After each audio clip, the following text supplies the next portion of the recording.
अस्सलाम वालेकुम, this is Jawad and welcome back to another video. तो ले आए हूँ जी आप लोगों के लिए इंग्लिश एसएससी 2 की वीडियो, जिसमें आपके पास 10th क्लास के एमसीक्यूज़ हैं जो कि आज आपके पेपर में आए थे।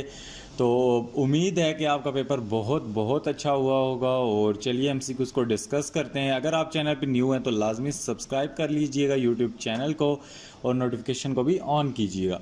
तो यहाँ पर हम अपने फर्स्ट एमसीक्यूज़ को देखते हैं। तो Faraz is a giant in his class towering a foot over his classmate. The sentence mean, ये जो जाइंट है, जाइंट इसका मतलब होता है फराज लंबू है, फराज इज टॉल। उसके बाद एनालॉजीज आई हैं वर्बल में से। तो clock is to time and ruler is to length.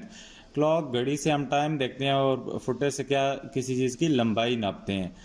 उसके बाद the child is gaining maturity. The underline word is an abstract noun. अब जो मेच्योरिटी है ये नज़र तो नहीं आती जब तक कोई शो ना करे। उसके बाद I met him dash months, choose the correct article to complete the sentence. तो इसमें हमारे पास जो करेक्ट आर्टिकल है this is the, correct article is the. तो उसके बाद I dash up every day at 5 o'clock। तो इसका क्या होगा, I gets up, I getting up, I got up, तो I get up every day.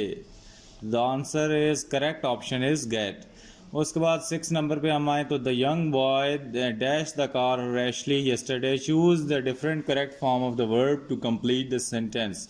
तो इसमें क्या होगा, the young boy driving the car नहीं, उसके बाद the driven the car, drive तो नहीं, यंग बॉय ड्रोव, क्योंकि पुरानी बात हो गई है इसमें ड्रोव आएगा। उसके बाद ये हमारे पास there is little time for preparation, the underline word is. तो यहाँ पे देखो उसने एक किसी चीज़ में ऐड किया है, उसका हमें मीनिंग, तो ये क्या हो गया, लिटिल टाइम। टाइम भी कह सकता था, लिटिल जो ऐड हुआ वो क्या, एडजेक्टिव। उसके बाद the earth revolve around the sun, this sentence is an example of, this is an example of simple sentence. इस सेंटेंस में कोई ना कंपाउंड है ना तो कम्प्लेक्स और ना ही कंपाउंड कम्प्लेक्स।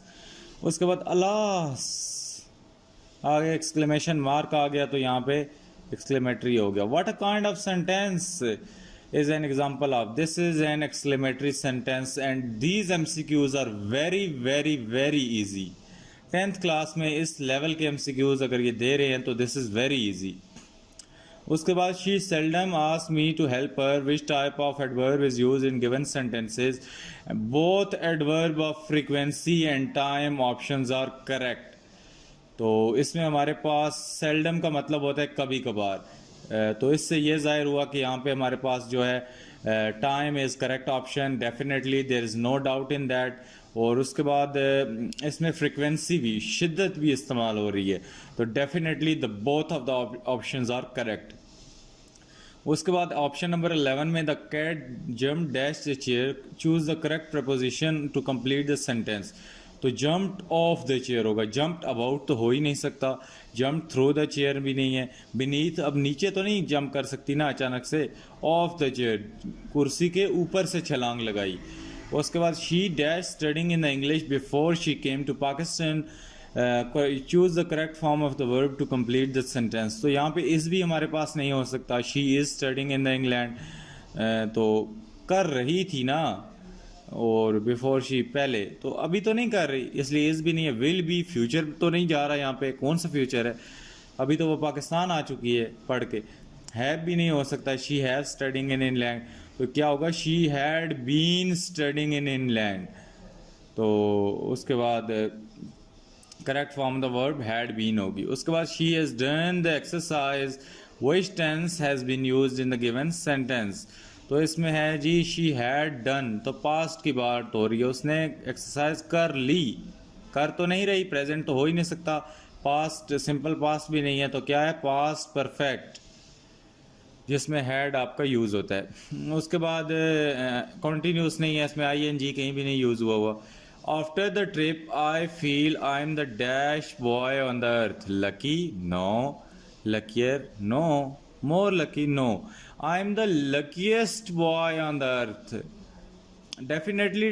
इसके बाद अभी की बात हो रही है ट्रिप के बाद। उसके बाद the bird chirp beautifully, the underline word is adverb of manner. तो जो परिंदे चहचहाते हैं वो एक तमीज़ के दायरे में रह के खूबसूरती से चहचहाते हैं। ना ही वो किसी जगह है, ना ही टाइम है, ना ही वो फ्रिक्वेंसी हो सकती है।